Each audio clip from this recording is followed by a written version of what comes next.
Some Nevada school athletes are really thrilled with the new directives involving high school contact sports and allowing football to return in some districts. That's important. But many athletes are still sidelined.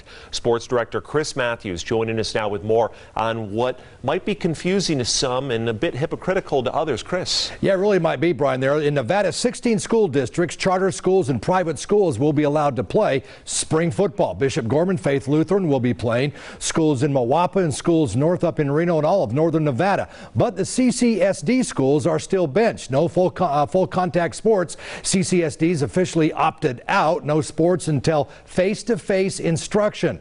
Now joining me live is Rich Morocco, head football coach at Liberty High School. And Rich, I really appreciate you joining us here tonight. I want your reaction to the governor's new directives here. Well, that's the first step that we needed to have happen. So from that regard, I'm happy. I'm glad that the NFHS recommended lowering the risk of football, and the governor took the advice of the NIAA and opened it back up for most of the state. I got a question for you. Have you ever had kids who have been homeschooled or who have enrolled in virtual schooling and then have been allowed to play football for you? Yes, that has always been a rule that's been in place, that as long as you live in your zoned attendance area, you could play for a team if you're charter school or if you were homeschooled or virtual schooled, if you didn't offer that. So at Liberty, we have had several people through the years that were able to participate. Well, the big question now would be then, why can't they play now?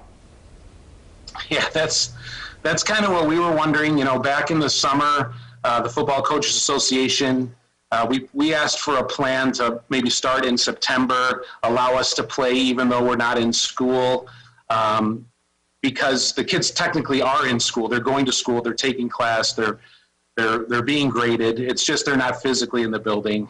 And we were told that the NIAA Board of Control and the superintendents wanted people to be in the buildings. So it was a little disappointing for us. Rich, final question. Does there need to be in-person learning, say 5 days a week or say 2 days a week to play high school sports, in your opinion? From my understanding, it's as long as we're in a hybrid situation. So if we're back 2 days a week, I think that'll be good enough. And listening to the NIAA call today, they might even open up an appeal process. So we're hoping that maybe the CCSD will take a look at that.